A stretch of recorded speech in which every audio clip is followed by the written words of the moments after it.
So this audio is about a month old by now. It was recorded 1 whole week, 7 days after OB64 went live.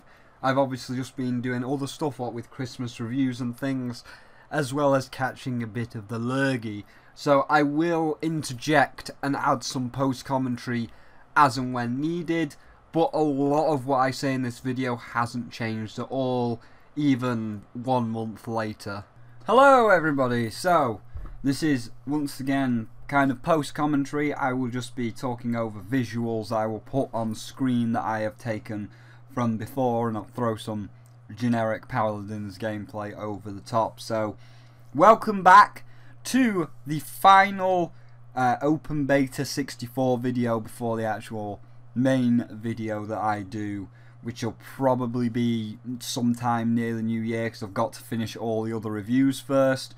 But this is probably the last one now because the lore is out, and I did say I would do another video when the lore came out. As you can see, this is a screen cap of the lore quest going up, and it's not that bad. The quests are not that bad. We've had win one game, and there's a second quest right now going up. I'll just put this one on screen, and this one is just play, not even win this time, just play one game of Onslaught to get the next lore quest. So it's not actually that bad to unlock them, and I will be covering the lore in this update, but I also want to go through the aftermath and stuff, as well as my thoughts and feelings now that I've actually had 2 days to get into this. And I've spent the past 2 days playing the ranked mode, the bound mode, and of course the unbound mode, because that's the one that is the point of contention. And after playing all 3 modes, I can see it has potential. It's still shit, don't get me wrong, it's fucking terrible how they've implemented it. They were so far up their own arse, they didn't listen to the community, and they just kind of shoehorned it in without any true thought. Now, in terms of Unbound mode and the Unbound card system, I kind of think it's okay as its own mode. When you have a lot of level 10s doing a lot of crazy shit, like, you know, you've seen all the meme videos, like Power! It's the best patch in the world!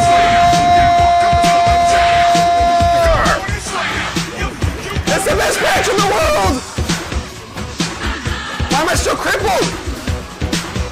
Why am I still crippled? and Bounce pad!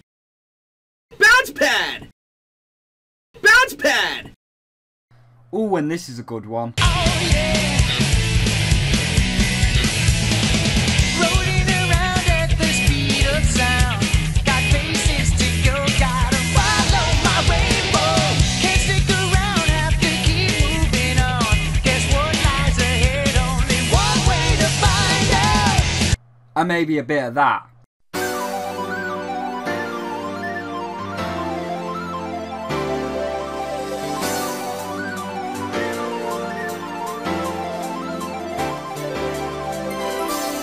Can you see the sun is shining on me?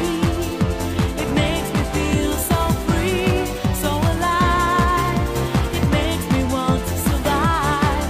And the sky, it makes me feel so high. The bad times pass me by, 'cause today it's gonna be a brighter day. Can you feel the sunshine? Does it brighten up the day? Don't you feel that sometimes you just need to run away? Reach out for the sunshine, forget about the rain. Just think about the good times, and they will come back again.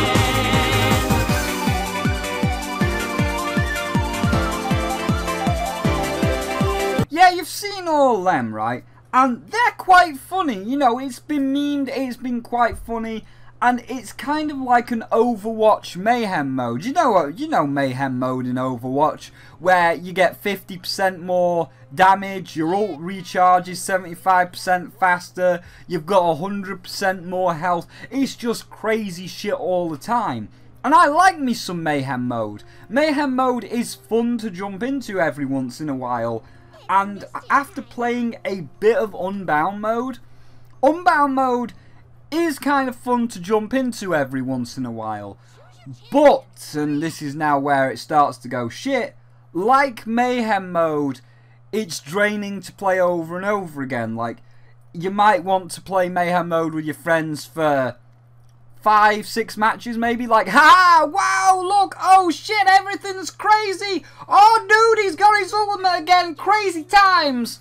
But then, after about a while, you're like, okay, people are, you know, Hanzo's getting his dragon arrow constantly, so we're just constantly getting killed, and like Mercy is constantly getting the resurrect. I mean, it's now the Willow reach for the skies, but even then she can resurrect people, and because of Mayhem mode, it's an instant res, so she can just fly around and instant res. Then she gets the ultimate back faster, so you can't kill the enemy team because it's fucking bullshit.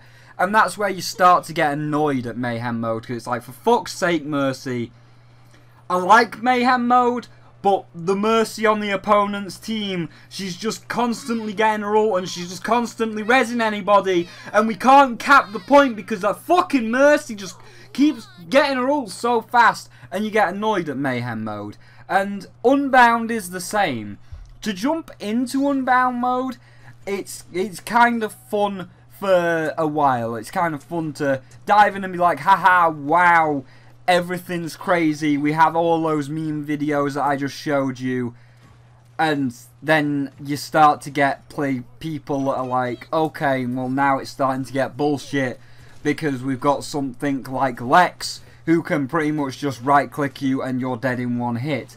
And if you're playing Willow, a damage character, the flanker is always going to be on you, so Lex is always going to kill you in one hit, and you're going to get really fucking annoyed at Lex just right-clicking you and killing you in one hit, and then you're going to be like, right, okay, fuck you, I hate this, I'm done now. And that's kind of like how Unbound mode feels. So, it's not a bad mode, nor is the whole let's get the cards to level 10 crazy fun times a bad idea. I can see where they were going with it, i.e. the Overwatch Mayhem mode, but it should have been its own thing. Hi-Res should have just listened to the community and made it its own separate arcade mode, its own separate thing, just push it to one side. And a lot of people, like this guy, even agree. Heck, I've even asked for custom matches that resemble Overwatch's arcade mode, where you can do silly things. But why? Why are you making this not something separate to the casual mode that most people play, and relatively competitively now? So at its core, my beef with this new system is that it's blatantly weighted against a new player, and pretty much anyone that isn't a whale with thousands of smackaroos to throw around, and people perhaps shouldn't be spending that much money on microtransactions anyway. Pushing this grind model affects the most played mode in the game currently. Not everyone wants the stress of ranked, and anyway it will fundamentally be knock-on affected by the balance they will have to do to the cards, and the limit that having only level 5 and level 3s will have on your loadout. I quite frankly think it'll all be a mess. Some people said that they enjoy the grind of the champion chest, you know, when you've got everything, you've got 100 million gold and nothing to spend it on, it's kind of boring, and now having something to spend it on gives you an extra drive to play. Again, I do see that. I did have everything for a while, and I don't mind buying the champion chests, but again, I would like to buy the champion chests purely as its own mode, purely as Unbound, not affecting the rest of the game. I would have been fine saving my gold and getting champion chests if it was just for its own crazy mode that I can play at any time, and of course if the gold wasn't capped, meaning it's really stupid to get a champion chest due to the gold cap. As for Bound and Ranked, this is now where the problem lies. Because you've not implemented it correctly, it basically breaks Bound and Ranked to a degree. So bound mode, there's no point in even playing it, because a lot of stuff in bound mode is just kind of, when you play mayhem mode and you've got level 10s, it's like a shotgun hitting somebody. Like when I throw my seedling or shoot my pollen shot at them, when I hit somebody because I've got the level 10 cards, it's like BANG! You're fucking dead, son! And then when you go to bound mode, like regular bound mode, it's just like, I shot you, feel the breeze on your face. There is a drastic difference, and I don't like that, because my playstyle of Willow was to be full on glass cannon. Like when I had the 12-point system, I would put the 12 points into making the seedling stronger and basically reducing its cooldown and such, at the cost of my defense going down. So yes, I could die in one hit, but at the same time, I can pretty much kill you in one hit. That was my trade-off. I like to roll full glass cannon, and that's why I enjoyed the 12-point limit, because it's like, if I didn't like that, I could obviously make up for Willow being quite squishy by adding to the defense, by getting things like Flitter, where if you do a quick glide you restore 150 HP,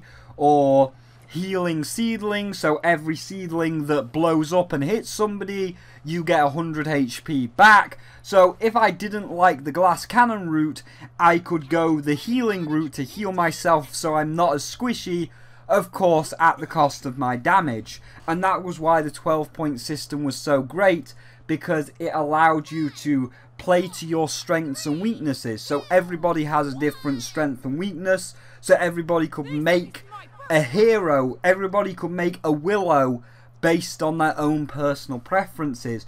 But with this new system, you can't. You are all stuck at the same level. So now I'm just this average person. Because everything's stuck at level 4, I can no longer do full boom glass cannon you dead son, but I can't get hit. Nor can I do a full defense, every damage thing that I produce or a glide heals me, because it's like, well no, it's set at this level. It's set at this level and you can't change it. And it just kind of makes bound mode feel like, that's kind of, boring. And that's why, what high res should do, they won't, because they're too far up their own arse right now, and they won't swallow their pride and admit they're wrong. But what they should have done is they should have made Unbound mode with the card grinding, and said, okay, so when you make a deck, so when you go here and you make a deck, right, when you press new deck, you get an option, and you could still do it. It's such an easy fix. It's still a really, really easy fix. Like, look, I will draw it on paint right now. When you press create new loadout, it could just come up with a little text box saying what kind of loadout, Unbound or Bound. If you press Unbound, then it's the 10-point system where it's all card levels. Or if you press that Bound button right there, it'd be a 12-point deck. So you say, I want to make a Bound deck, and then you've got all your cards, and you can make your 12-point deck to however you like to take into Bound mode and to take into Ranked mode. Because when you take this card leveling system into Ranked mode, again, yes, everybody's cards are level, everybody's on an equal playing field, but different people have different play styles, and the thing that made Paladins unique and creative has been stripped away. And again, it's literally one button. You could fix this entire shit show with a single button of, I want to make an Unbound deck, or I want to make a Bound deck. Unbound deck is your level 10 crazy fun time cards. A Bound deck is your 12-point limit that you can change at will to take into Ranked mode. That's all you've got to do. So after playing it for 2 days, actually past Spyro, nearly a month now, but my opinion still hasn't changed. I'm not opposed to Unbound. I can see it has potential like Overwatch's Mayhem mode, but to have it constantly there and niggling at you and being like, oh, by the way, this is now affecting ranked, this is now affecting just general casual mode, it's just like, no, it should be its own separate thing. I'd be happy if it's its own separate thing. I'd be fine buying the champion chests to get the level 10 cards if it was its own separate thing, but just all you've got to do, Hi-Res, is make a button that says bound or unbound, and if you press bound, it's like, here's your deck, now put your 12-point limit in it, and then everybody would be happy. That's how you stop all the backlash. That's how you stop all the bitching. It's that easy. So that's the final thoughts on the card system and the bound mode. It has potential. It can be a fun mode like Overwatch's Mayhem mode if you're in the mood for it, but because it kind of affects ranked, it just kind of fucks the whole game and one button would fix it. Moving on to the backlash, it's been pretty bad. It's been really, really bad. So if we are to load up Steam Spy right now, I'm just going to load it up while doing this, but if we are to load up Steam Spy right now for Paladins, we have got a pretty decisive chart of how people see Paladins right now, and this is the like bar chart thing. Wait there, where is it? This is the bar chart thing for the app itself. So in the past 48 hours we can kind of see this weird bar chart of an up down, but in the last 30 days it's lost 12% of its player base. Like, that shit has gone way the fuck down, and it's just like Wednesday the 20th of December 28,000, then it peaked on Wednesday the 10th at 31, then it's Wednesday the 20th 31, but a bit lower, then 29, then 27, 24, 21, 19, 18, 16, 14, 12, 10, all the way down to the very bottom at 10,000 and 10,408 players. That is a huge fucking drop right there. That is ridiculous. And now some of this is because of other more popular YouTubers saying, oh, that's it, Open Beta 64, I'm uninstalling before I've even played it. And it's like, nah, dude, because then you wouldn't have this footage. Like, as a reviewer, as a critic, you of all people should be the one keeping it around, because you gotta bite into that shit sandwich like everybody. Even if you know it's gonna be shit, which it's pretty shit, you still gotta bite into that shit sandwich like all of us and just see how shit it is to whether you want to stick around or not. All these big YouTubers just like automatically uninstalling it on camera caused a lot of people to just automatically uninstall it without waiting for OB64 to come out and see what was in there and say just how bad it is. And that's why I am now saying this is how bad it is. Is it as bad as we first thought? No, because it's kind of a mayhem mode, but it's still pretty fucking shit because it's affecting ranked. So that's why you gotta keep it on there, my YouTube brethren. You've got to show people what's in it. You've got to say, this is why it's so bad. You can't just be like, boom, uninstall before I even tried it. Because you didn't try it, so you can't make a fair judgment. You see, I kept it installed. Am I going to keep it installed after this? Well, I'll tell you at the end. But you see, I kept it installed because I wanted to give it a fair shake. I played Unbound mode because I'm fair. I wanted to give it a fair shake. I wanted to give it its chance. And it's not a good chance, but I give it a chance nonetheless. So, yeah, the whole this big drop off. Some of it's from YouTube, some of it is just from the game genuinely being a lot shittier now, and it's probably not going to get these people back. After videos like mine, where I've explained about the Mayhem mode, because I've seen other people now putting it up, a few people have come back. It's gone from that 10,000 up to 17,000. You've got like 7,000 people back, but it's still no 31,000 or 60,000 of all time. And you know, the numbers within the last 30 days here still show you lost 12% of your player base, and you've just been constantly losing them because you've been making these stupid decisions. And a lot of people would literally be like, hey, one button would fix it all, one button would just solve everything. But I think they're too far. I think high res is too far up its own arse to implement that button. I mean, I'll tweet this to them. They probably won't watch it, but you know, we can all live in hope, can't we? We can all hope that maybe they get off that crack that they were on. This is crack. Rock cocaine. Yeah, exactly, Pee Wee Herman. Maybe they'll get off that stuff. Maybe they'll stop jacking off to Fernando in the public theatre.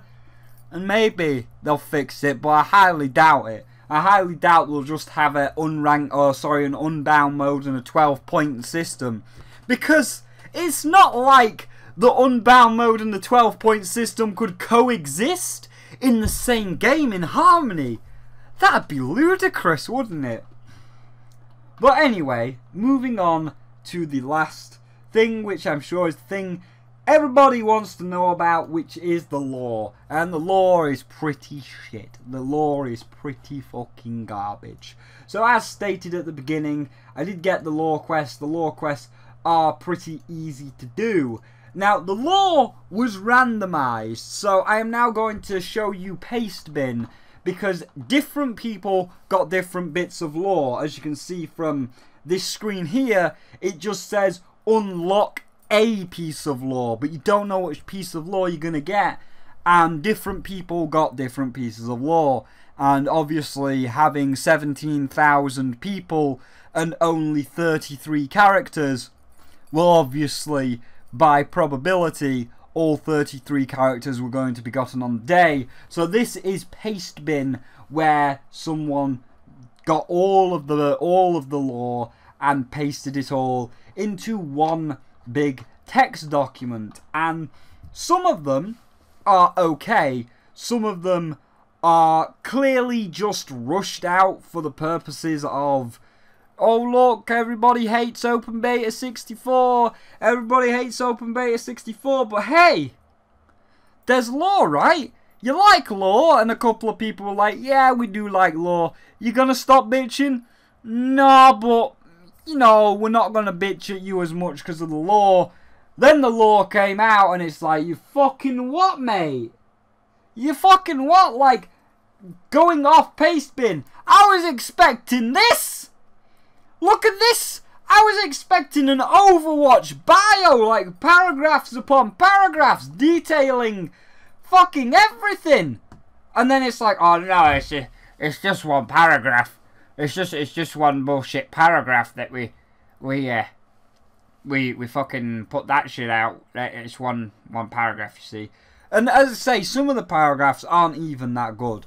Like, you had some that were clearly, oh, these are the popular guys. Some people like these guys. Let's go and do these guys. For example, like the Bomb King, how he was born.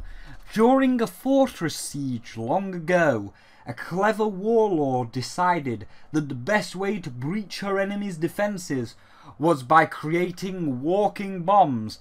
Just like those ones in Super Mario 64 or Chameleon Twist. Totally not stolen. But anyway, that's still fine. And it's like, her warlock though accidentally brung one of the larger bombs to life, creating the Bomb King. After destroying her entire army himself, Bomb King struck out on his own delusional quest to visit all of the lands under his rule, the common folk know better than to offend or even stand very close to him, as his regal demeanour can instantly change to furious, explosive rage at any moment. You see, that one was clearly thought out. I mean, Bomb King, he was used in that video to sell crystals when they had the guy in the Bomb King suit. He's in a lot of the promotional artwork. So, being one of the bigger mascots, they obviously worked a little bit more on this particular sentence, where it's like, hey, he was just a regular ass bomb. Then some crazy shaman dude brought him to life and created the walking bombs. The shaman created King Bob-omb. I bet he created all of the Bob-ombs. Mario 64 is canon with Paladins. We're tying the universes together. It's a cinematic universe. Over there you've got Bomb King's Empire, and then over here you've got the Bob-omb King's Bob-omb Battlefield. Cinematic universe. But then, that's about one of the only ones, because then you've just got like bullshit ones, like completely, totally, we pulled this right out of someone's arse ones, and everybody's like, are you fucking serious, mate?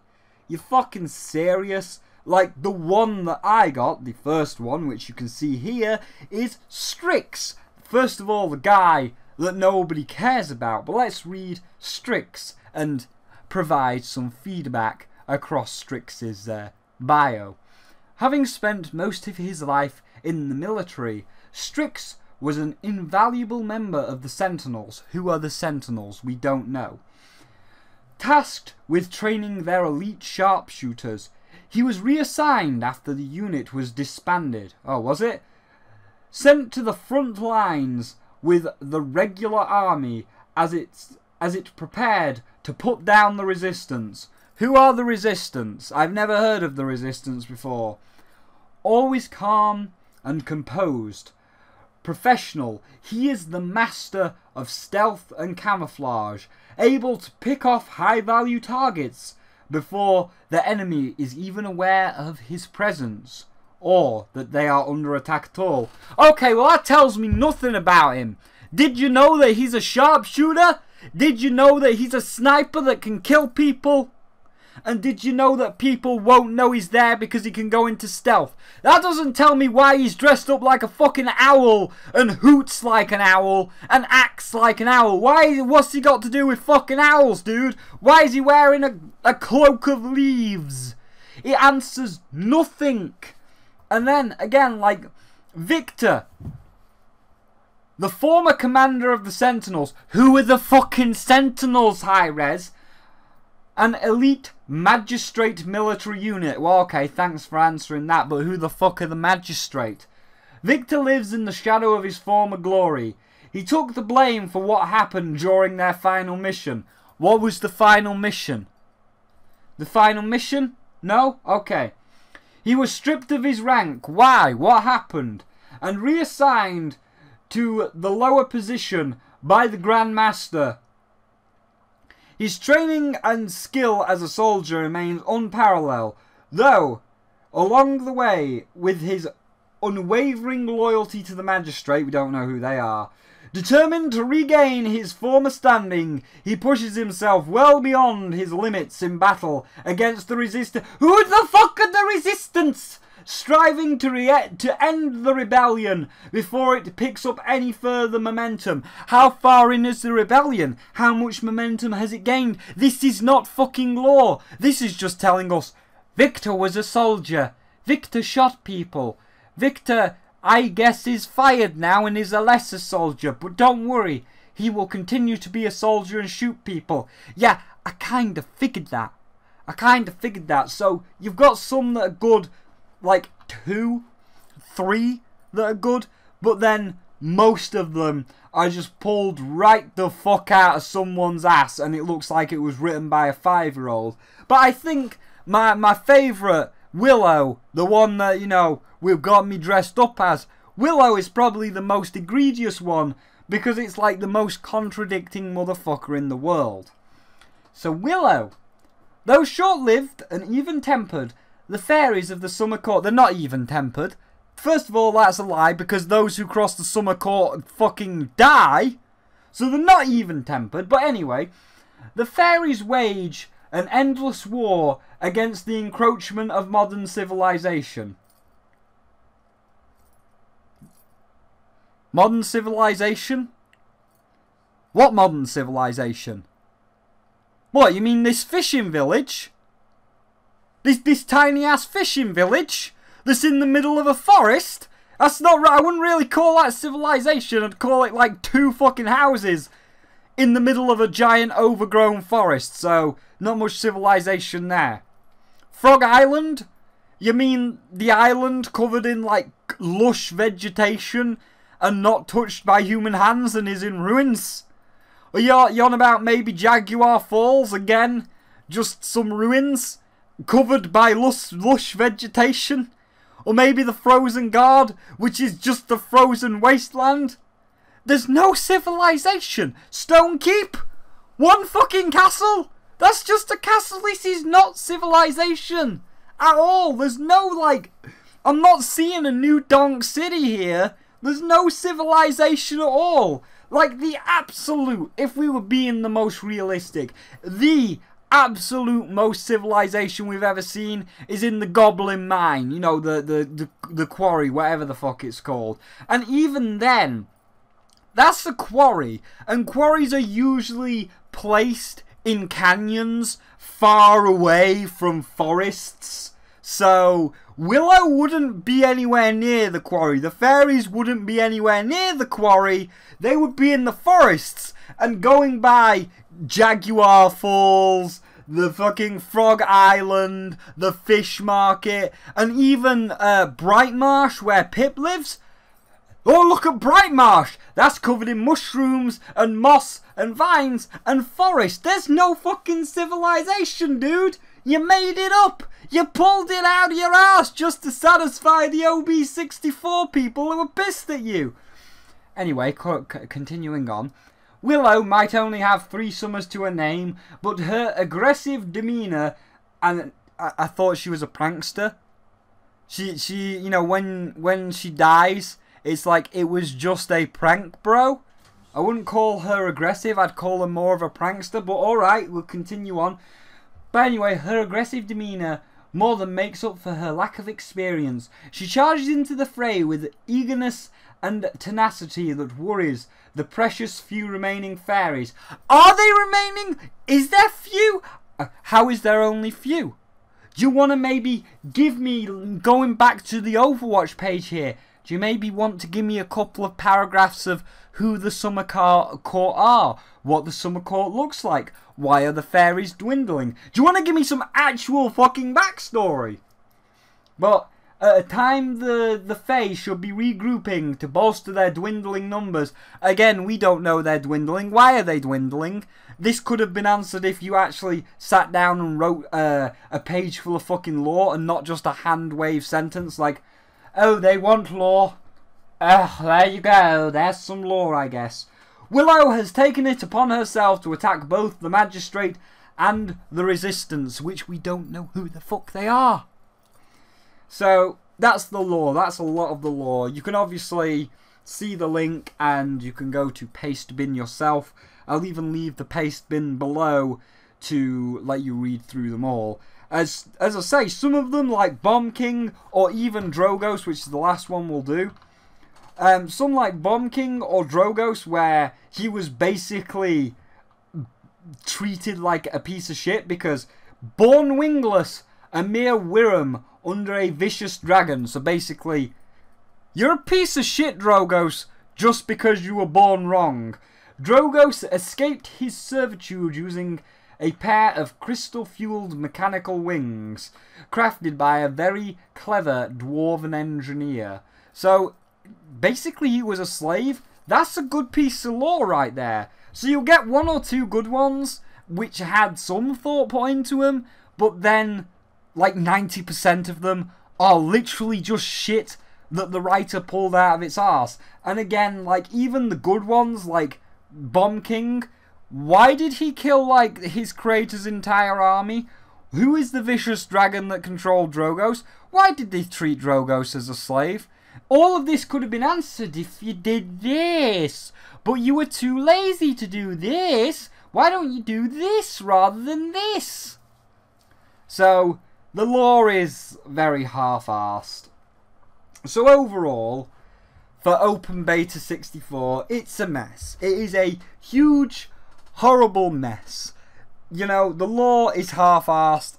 We like to see it done better. I could do better. Hi Rez, if you're listening, should I write your lore for you? Like, literally, just, I will write fucking Drogos' lore right the fuck now, and I will send it to you. I don't know fucking nothing about the Magistrate, the Resistance, who the fuck ever. I will write Drogos' lore and Willow's lore, and at the time of people seeing this, because I'll put up the Hat in Time review first, at the time of people seeing this, I'll have tweeted you a fucking stasher to both Drogos' Willow's lore. You can use that, then you can hire me as your lore person, because you'll be like, holy shit, he actually writ like 2 pages of lore, and it actually makes a lot more fucking sense rather than us just pulling it out of their arse, because clearly your lawmaker can't write lore. In fact, no, Past Spyro. We not only have wrote it, but we're going to read it out to you right now on camera so that the audience can have a side-by-side comparison. Alright, so here I am. I just want to show you. There they are. Done. Willow's fucking bio and Strix's bio that you're about to see read. Finished off at 2:30 in the morning on January 4th. I literally, okay, right, listen to me, I literally am tired of shit, and both those bios are pulled out of a tired dragon's arse. That typing is literally me just spouting shit for 5 minutes each. Just a couple of paragraphs spouting shit, and it's far fucking better than anything that High Res could, like, bring up. Oh, and High Res, if you're watching, if you're thinking about pulling a Life of Black Tiger, you know exactly what I mean. But if you're thinking of pulling a Life of Black Tiger, I am watching, and I will find out. So, you know, keep that in mind, okay, babe? Hidden deep within the depths of the emerald glade, hidden by a magic veil, only visible at the faded light of the twilight hour, lies the mystical summer court, home to the fairies, and, by extension, our hero Willow. And at the heart of the summer court lies a mighty jewel called the Eye of Terradorna, a huge, perfectly cut orb of Trapezium emerald. For scale, it's the size of an average human victor's torso. The Trapezium emerald, wrapped in a solid gold vine that seems to sprout forth from the top of the emerald, with the flowers of the vine that it does bear being used as the flower heads for the newly trained phase wands. Terradorna's eye seems to resonate with nature and vastly exaggerates and evolves any plant life in close contact with it, while also imbuing it with magical properties. The emerald alone is to thank for the glade it was named after, and it is even said that Grover and his life is thanks to the Eye of Terradorna. She who controls Terradorna's eye controls all of nature itself. A well-known legend. Some say, like El Dorado, it's just that, a legend, nothing more. But fools have gone looking, and fools have never returned. Some gave up, some looking in the wrong place. But to those who did find it, and seeked the power for their own, well, as Willow says, those who cross the summer court are sentenced to death. And so they were, bound by magic, and taken to the edge of the glade, where they met their fate. Willow, skilled with magic at a long age, shown via her many pranks with seedlings and other such things, not only earned her wand quickly, but also a place on the High Council of the Summer Court. The High Council always egregious, having to take her input on matters as well. She never did quite outgrow that childish prankster mindset that can cause quite a stir around the Summer Court sometimes. Now, as war brews between the magistrates and the paladins, legends of the fabled eye grow ever stronger, and more wish to find it, to claim its power, to control nature itself, would certainly swing the tide of battle in the favour of the controlling side. One day, one more came in the twilight hour and found the court, but not an attacker, nor a jewel seeker. Instead, injured and bleeding, the fairies, using their magic to shrink the beast down to their size, took him in, healed him. Recovering, he told them of the war beyond the glade, and the bloodshed and the dark age that was fast approaching. It was in that moment the leader of the Summer Court, Queen Solstice, decreed a state of emergency. No fae would be permitted to leave the glade, and any found attempting entry were to be gravely wounded on sight and executed if their intent was the eye. Even the dragon was to be held. Magic took his fire breath away and stopped his flight.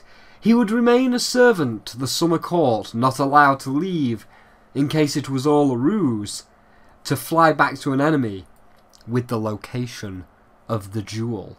Turning to Willow, she was the only one permitted to leave. Her reckless and even dangerous use of seedlings and other such magic for simple pranks would make her an even more chaotic and destructive force out in the field. Willow is now tasked with going from land to land, region to region, to assess the situation, to see how bad the war really is, and how strong both the magistrate and the resistance are, and to report all of her findings back to the Summer Court, so they may best judge how to deal with the dark times ahead.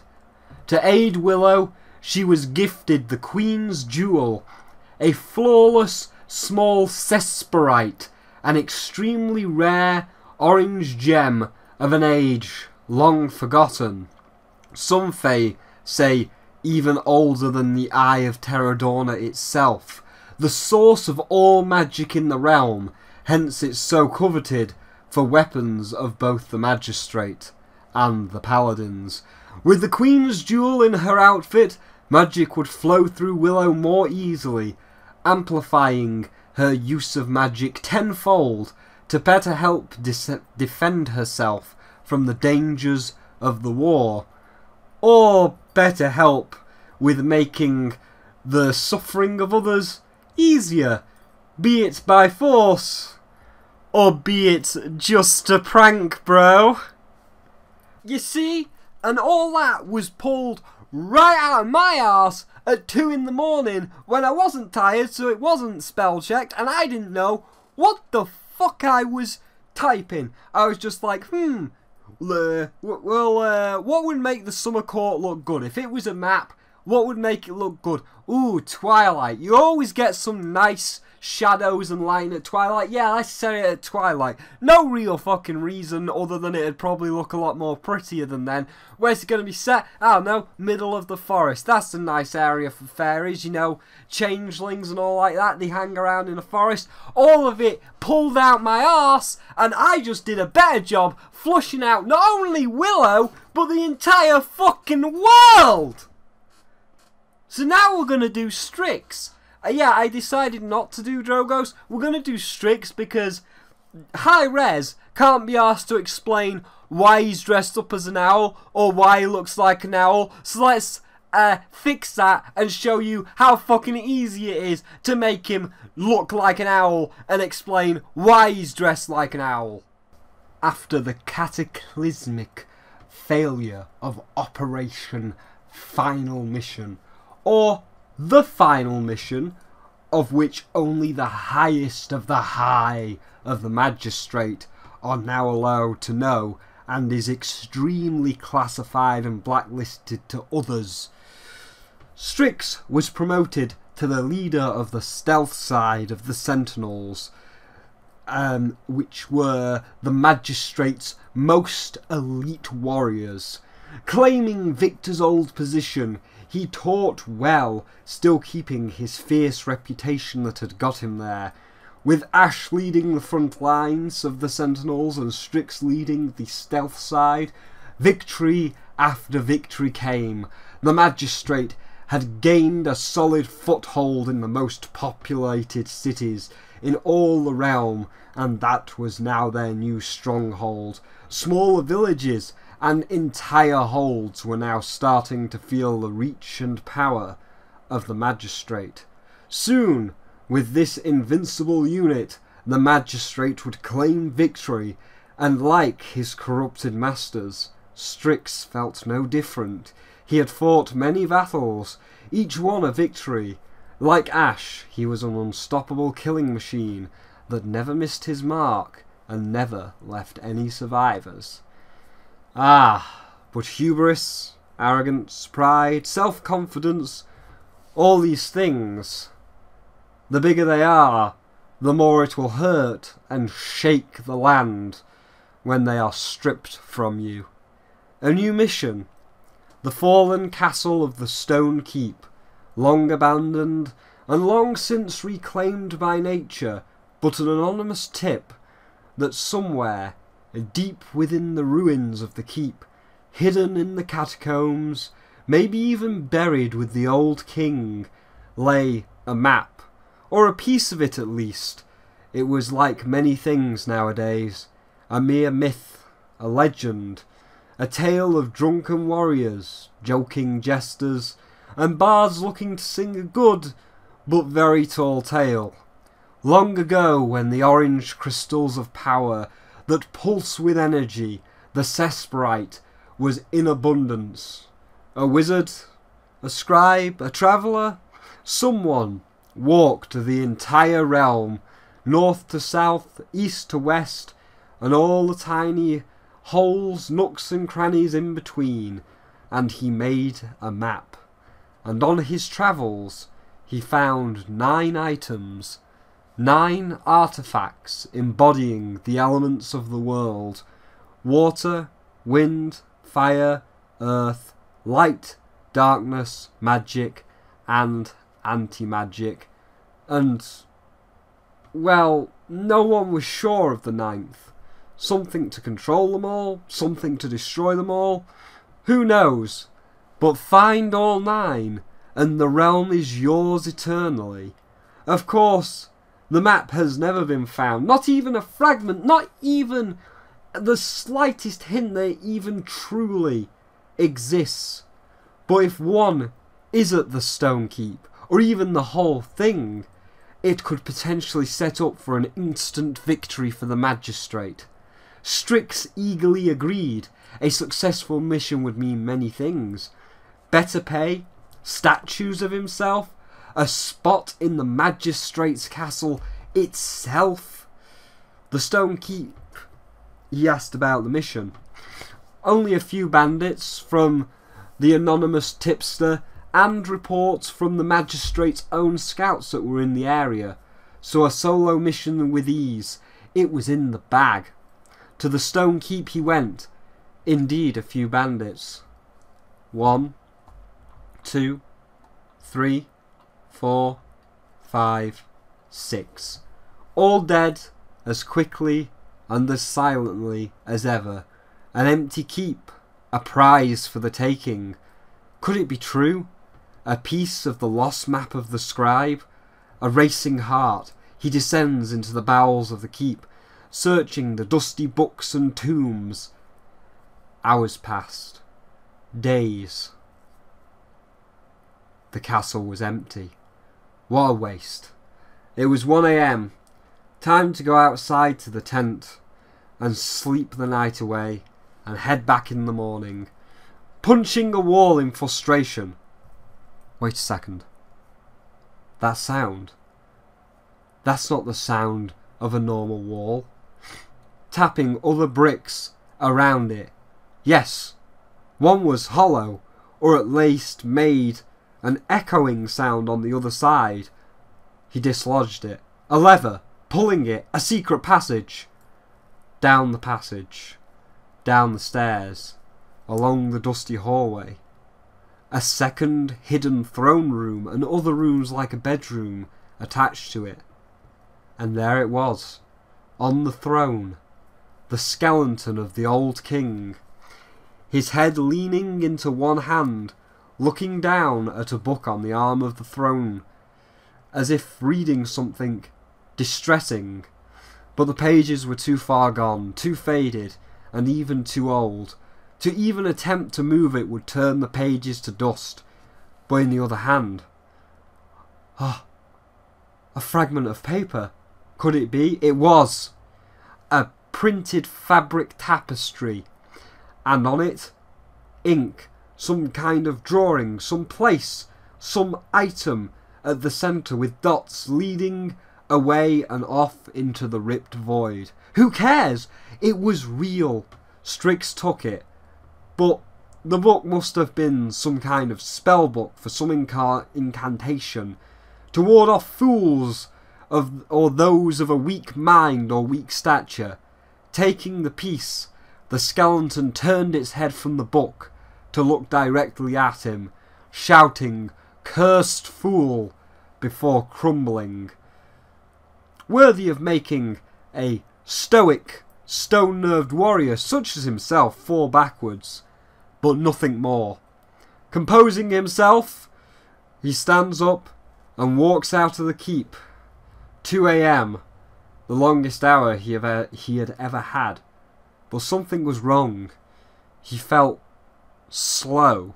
He noticed it in the corner. Too late. Bang! The bullet going through his leg, as if it anticipated where he was going to move. He looks up to the darkening clouds. A girl holding the same map piece to the sky. Looking for this? Checking once more, she was right. What Strix had found was just a fake. The ink had rubbed and smudged. Getting a reaction shot off with his pistol. An unexpected shot for sure, but only enough to take off one piece of armour from the lady's shoulder. She monologues that it was her that sent the tip. She found the piece days ago, and being a bounty hunter, maybe the magistrate would still get it, but we will see who has the highest offering. However, someone else had a price on Strix's head, and that was one-sided, and being a mercenary, that was some easy money. So say good night. Reaction shots were fired, the battle raged, the dark clouds finally opened and storms and rain started to rain down. But in the end, even with the power of invisibility, it could not hide the blood trails from his leg wound, leading to the final moments of him hanging from the walls of the keep.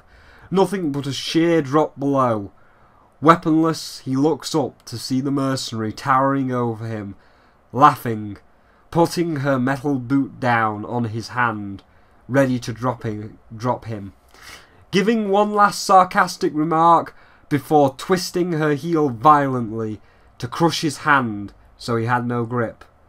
Moving her foot, there he was, falling, smashing against the side of the cliff that the keep wall rose up from, before blacking out. Awakening in a giant nest, still at death's door, a huge bird was swooping down, returning from its flight and ready for a meal. Landing, it was one of the giant owls of the realm. Its mighty talons grasped the side of the nest. Looking at its prey for a moment, it stared, and he stared back. the huge beak opening, moving down and towards Strix to take a bite. Strix using all of his strength to punch the owl's lower beak. And as it got it, the owl became enraged, angry. It goes in again. Again, he bats it away. But that was all he had. He had nothing left. He was out of blood, out of energy, and out of time. One last time, the owl moved in, its huge beak open, but it seemed more slow, almost as if to see if he could do it again. Its eyes focus on Strix's head rather than the whole meal. He looks back at it, and something inside of him moves. He summons everything he has, coughing up blood and giving one last light tap. He rolls on his side. Done. The giant owl stares intently at him. He stares back as his eyes start to roll back into the back of his head. Again the owl opens its mouth, moving slowly towards him, but he had nothing left. He lifts his arm, but it was over. All he could manage was to gently stroke its beak as he fainted and his arm fell. He awakens at night, on the keep, in his little tent, fully healed. Something was wrong. He could hear so much more clearly. Even the slightest movement he could see clear as day. But it's night time. In a mesmetic trance, hunger, food, looking, a mouse there in the corner of the courtyard. No gun. A bow though. One of the bandits slain near his camp had it. He grabs it and he draws. The mouse pricks up its ears. And then the world stops for him. With every breath he takes to steady his aim, each second slowed to a minute, each minute feel like an hour. Time was stopped, and in that moment he felt like he was the perfect hunter. The bow releases, the arrow flying gracefully, a hit. The dying squeal of the mouse snapped him out of his trance. As he lay there, the full but shattered moon above, he asks questions. How am I alive? Did the owl save me? Was it a ghost? Is that why I can see and hear so clearly at night? Am I part owl now? After I blacked out, I had a crazy dream where I was flying and I could see the fields below just like I can now. What was it? It's too late at night. It's night time. I need more rest. The next day, he reaches a town, hooded as not to be recognised, and word had already spread. The great leader of the Sentinels, Strix, was no more, dead. The magistrate themselves, shaken and in disarray. The Paladins, cheering and enjoying their moment of victory, a mercenary well hired. Death? Was that really so relevant? How did I live was the more important thing. And now, like the bounty hunter, Strix travels the land, on neither side, acting as if he was a ghost, a shadow, a whisper on the wind, on a quest to just find out what that owl was, and who or what he has become, now becoming one with nature, even dressing like the thing that saved his life, or may even be possessing him with his hood shaped like the owl's beak and such. Fucking easy, right? Again, 2 AM, I pulled that out my arse, and it's goddamn easy. And you know, if you wanted to do something for the data miners, you could even add little data miney clues in the code, and you could have a clue in the bios, like, okay, here's another one. This is just, say this was at the end of Strix because it was mentioned in the story. A book of doom, a book of gloom, an old king that did not run, a book of darker days and blood-filled days and days yet to come. Magistrates and paladins seeking maps and relics of power. They're so dumb, as the true magic of old is hidden between the lines. But that requires decoding, so have fun. That's how easy it is. Not just one insignificant line that you pulled out your arse. I mean, I pulled all that out my arse. I pulled all that out my arse, but oh look, I completely made up some bullshit about him being saved by a potential ghost owl or possessed by one. That explains the owl, and then I added a little bit more to your lore, to your world, by saying, oh, there's a map, and there's an old king, who the fuck knows? It's easy. Put some more effort in, High Res. In fact, as I say, you've listened to those two, just hire me as your lawmaker. I'll make all your fucking law, because you clearly can't do it, and you need to fire that 5-year-old. But then again, you don't really care. So, back to past Spyro to end this video and finally put OB64 to rest. So, the lore is half-arsed, and even a 5-year-old or a retarded spastic dragon like myself could do better. Unbound mode can be fun, but, you know, it should be its own mode, and it should just be like its own thing over there, and we should have an option of allowing us to have the 12-point limit. And obviously, ranked and bound are kind of bad now because we don't have an option for the 12-point limit. So overall, OB64, and then obviously there was the VIP bullshit, which is still bullshit. But overall, OB64 was bad. OB64 is a mess, and OB64 is pretty terrible. Am I going to uninstall the game? No, I'll keep it hanging around. You know, I'll see what happens in OB65. Oh, past Spyro, you naive sweet summer child. You've got no idea what OB65 holds. It's not like they would try and cash in on PlayerUnknown's Battleground for a quick and easy penny by turning fucking Paladins into a Battle Royale game with some cringy fucking Linkin Park Shadow the Hedgehog music. You gotta fight through the pain to get to the top. You gotta push through it all if it's what you want. Dig under your feet for the make a believer.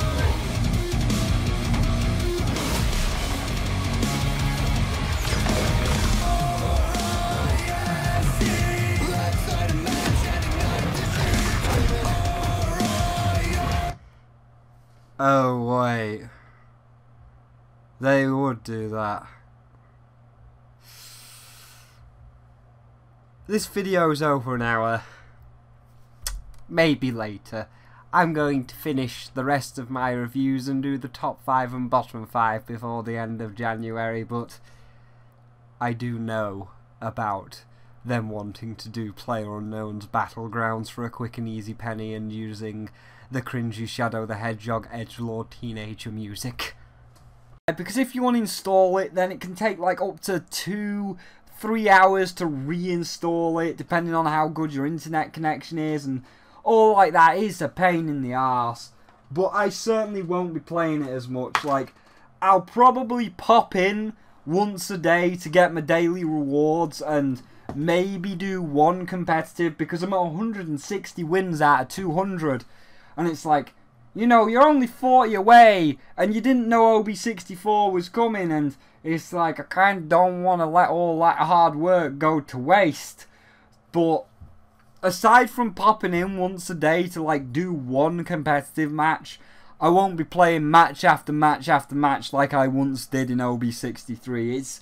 It's literally just going to be like, oh, hey, I got my reward. I got a winning competitive, bye! So I'll probably be on it for like 20 minutes a day tops, nothing more. And again, that is purely ranked. I'm not even going to touch Unbound mode.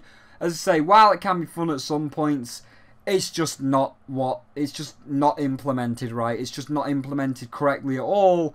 And High Res needs to get off their high horse, swallow their fucking pride, admit that it's not implemented right, and just fix this shit. But they won't, so it's just like, it's just going to kind of fade not completely, but it's just going to fade into this pool of mediocrity. Like, it's not completely fucked. It's not Battleborn or Lawbreakers where it's like, that shit's fucked. Only 10 people in the world are playing. That's done. It's not going to hit that level. But right now, it's on like a Fortnite level or a PlayerUnknown's Battleground level where it's like, it's kind of there and it's kind of swimming around, but oh, the blissful irony of past Spyro not even realising what he's saying about the Fortnite and PlayerUnknown's thing. And also, no, it's actually just completely dead past Spyro. It took, look, here's the picture on screen which you've been looking at. It took 7 minutes just to find one competitive match. You can tell loads of people have fucking left. That shit's dead, dude. And so far, 7 minutes and 15 seconds has been the record. But about a week ago, it was at 5 minutes, and now it's got up to about 6 minutes average, and now today it's looking at about a 7-minute average, so it's on its way out. But anyway, back to past Spyro. It's not like the big status it once was. It's just kind of faded down into this little mediocre pool, and I don't really care if I play it or not. It's not a high priority anymore, you know. We'll all come back once a day. We'll all do our ranked daily, but beyond that, it's just like, yeah, you can kind of sit there and swim around until you can get your shit together. And as for like buying stuff, you know, like, oh, you gotta buy your VIP, you gotta buy your Christmas chest and all like that. It's like, nah, Hi-Rez, you have lost. When you were up there, people would have bought it, but now you've kind of like lost the you kind of lost that right to let us buy things. It's like, you don't deserve our money. You don't deserve us getting crystals. You can basically sit there and stew in your own failure for a while, and when you're starting to sweat under the collar and you realise you fuck up, then you'll change your tune, and then maybe if you apologise, then maybe we'll start buying shit again. But as for all of the Christmas chests and Halloween chests, I won't be buying any more for a while. But yeah, that's the final thoughts of Open Beta 64. It's turned it into a mediocre piece of shit, and it's just kind of there, and it doesn't matter if you play it or not at this point. Like, is it worth uninstalling? Yeah, I guess for some people it is, but you know, it's not like at the absolute point where fucking ruined. It's just kind of there, and it's too much of a pain in the arse to reinstall it. So there you go. That's as fair as it can be. Open Beta 64 is pretty fucking shit. It's got a lot of shitty things. It's done a lot of things wrong. It's pretty fucking bad, but it's just mediocre. It's not like oh, I don't know, Activision saying that you can't even get Christmas chests anymore in a $60 pay for game. Ain't that right, Destiny 2? So yeah, that's the end. So thank you for watching this video, and of course the entire Open Beta 64 saga. There was a couple of people disagreeing with me, a couple of people agreeing with me. I've had some nice conversations with people, some not so nice conversations with people, but it was all a very nice I did have quite a lot of conversations, and I do appreciate all of the interaction you guys give me. So there you go. And of course, across this Open Beta 64, I did get quite a few subscribers, so again, thank you all so much for that. And we are over the 1,000 mark, so in the new year I will be making a 1,000 subscriber special once I've got all of the other reviews finished and the top 5 and bottom 5 of 2016. But for now, I hope you enjoyed the Open Beta 64 saga, and maybe I'll do another one when Open Beta 65 rolls around. But for now, for however many months this stays, there will be probably no Paladins footage on this channel unless something drastic changes. There may be a bit of Overwatch, but I don't know. But for now, thank you all for watching. If you did like the video, do please feel free to leave a like. If you enjoyed this content and of course don't want to miss out on the other content, do feel free to hit that subscribe button. It does help out, and feel free to leave your comments down below and tell me what you all think of Open Beta 64, and I'll have a good old chat with you all. And of course there are links below to the public Discord if you'd like to chat to me more personally, as well as a Patreon if you'd like to support me further, and my Twitter if you'd like to see what I'm tweeting so you know what I'm doing in the moment. But for now, thank you all for watching, and I'll see all of you in the next video.